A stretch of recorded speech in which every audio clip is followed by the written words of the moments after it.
Line Kashmir honey. அழகும் வாசனையும் கமழும் காஷ்மீர் லயன் காஷ்மீர் ஹனி. அசல் தேன் அசந்தேன்.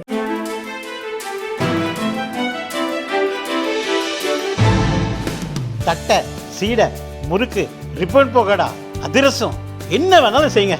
ஒரே ஒரு 5 லிட்டர் இதய மந்த்ரா கடல் எண்ணெய் பேக் ஒரு மாசம் முழுசுக்கும் அத்தனை சமையல் முடிச்சு விடலாம். இதய மந்த்ரா. தமிழகத்தில் 2022ஆம் ஆண்டு முதல் சிறந்த பள்ளிகளை தேர்வு செய்து பேராசிரியர் அன்பழகன் விருது வழங்கப்படுகிறது. கடந்த 2024-2025ஆம் கல்வியாண்டிற்கான விருதுக்கு மாவட்டத்திற்கு தலா 2 பள்ளிகள் தகுதி அடிப்படையில் தேர்வு செய்யப்பட்டன.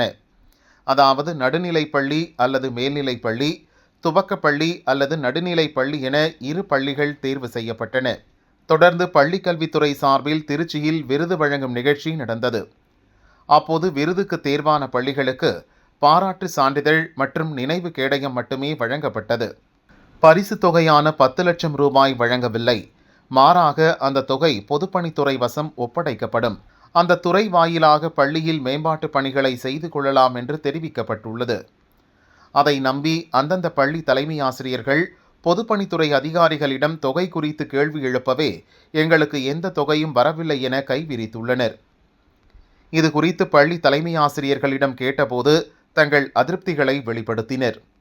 அன்பழகன் விருதுக்கு தேர்வு செய்யப்பட்ட துவக்க மற்றும் நடுநிலை பள்ளிகளுக்கு 10 லட்சம் ரூபாய் வழங்கப்பட மாட்டாது என ஏற்கனவே தெரிவிக்கப்பட்டது.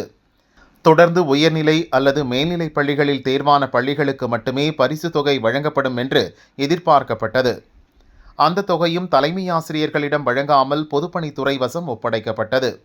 பணிகள் மேற்கொள்ள பொதுப்பணித்துறை அதிகாரிகளிடம் கேட்டால் 2023-2024ஆம் கல்வியாண்டிற்கான தொகையே வந்து சேரவில்லை என தெரிவிக்கின்றனர். விருதுக்கான தொகையை பெற்று பள்ளியில் வளர்ச்சிப் பணி மேற்கொள்வது கனவாக மாறிவிட்டது என வேதனையுடன் கூறினர்.